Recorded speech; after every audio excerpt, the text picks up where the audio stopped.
Chapter 25. Wilderness Survival. So, the silver-haired girl, Nephis, also received a true name in her first nightmare. To get his own, Sunny had to deal with Hero and Mountain King while possessing a completely useless aspect, an impossible feat that seemed to have pleased the spell very much. I wonder how she had gotten hers.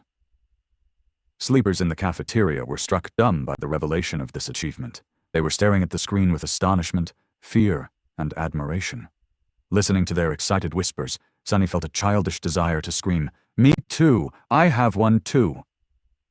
But, of course, he kept quiet. Looking around, he noticed Castor's gaze fixed on the screen. There was a strange, somber expression on the humorous young man's face.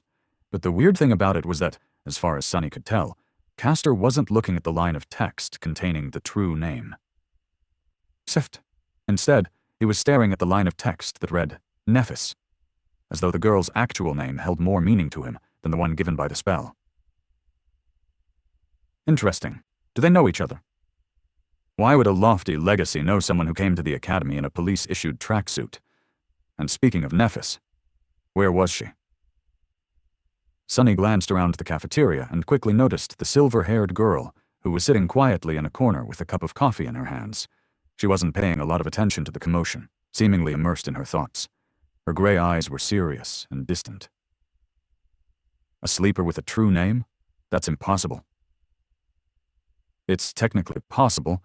Smile of Heaven received her true name in the first nightmare, I think. But yeah, I'm doubtful.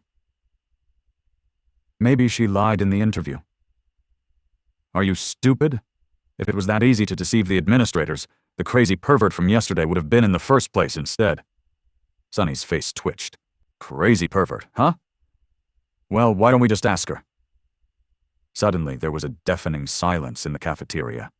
Following the suggestion, sleepers stopped talking and turned around, staring at Nephis. However, no one seemed to have the courage to approach her first.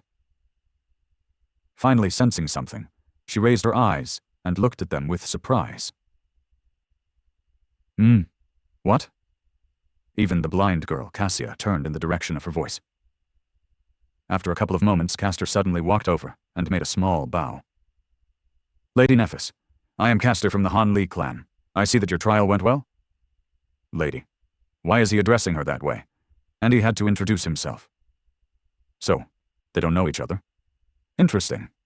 Nephis seemed to be a little bit perplexed by the question. After thinking for a while, she smiled brightly and shrugged. It is what it is. Castor awkwardly returned the smile. I see.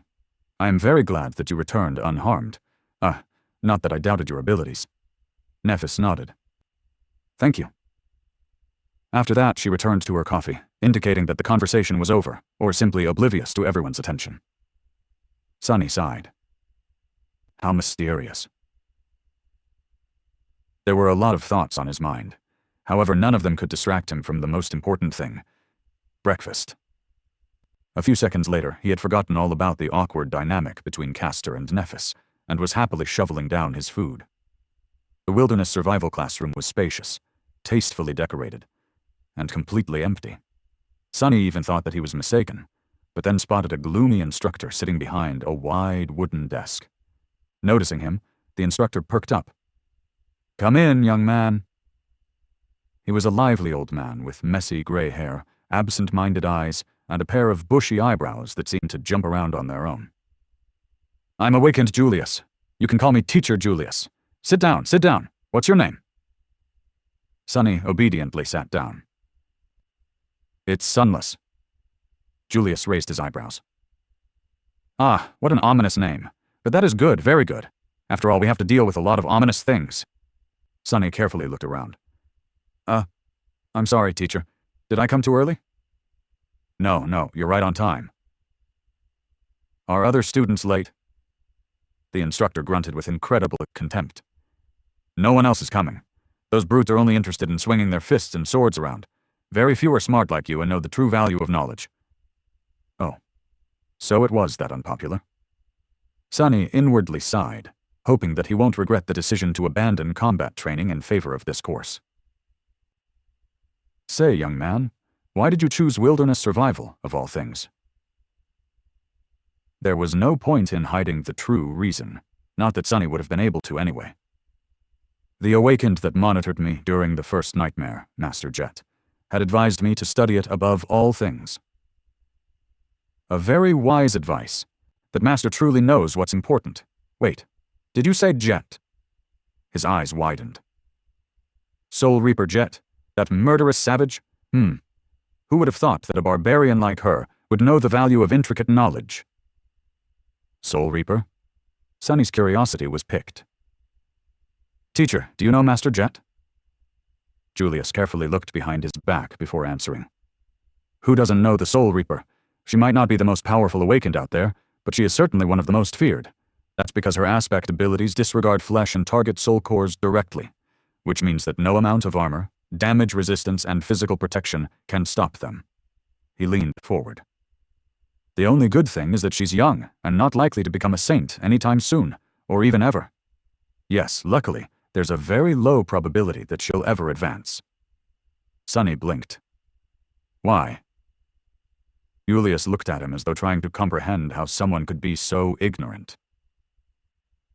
Because of her problematic personality, of course. Who would want to help a psychopathic killer become a saint? You need a team of outstanding companions and a lot of support to attempt conquering the third nightmare. Soul Reaper Jet isn't... Wait! Suddenly, Julius frowned and leaned back. Why am I gossiping with you? You're too young to know such things. More than that, it's not in my character to badmouth others behind their backs. I would beg to differ, Sunny thought sarcastically, but didn't say anything out loud. He already got a lot of juicy information out of Teacher Julius. Maybe choosing wilderness survival was the right choice after all. Let's get back to your curriculum. What other courses are you taking? Sunny sighed. None. For the next 4 weeks, I'll be fully concentrated on wilderness survival.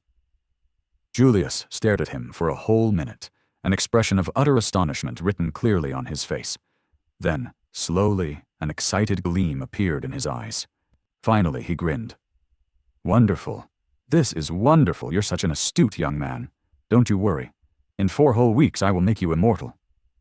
Sunny's lessons with Teacher Julius started pleasantly and without much tension, but just an hour later, he felt like his head was ready to explode. There was so much new information, and all of it was so strange and counterintuitive for someone who had never left the walled-off, sheltered confines of the city.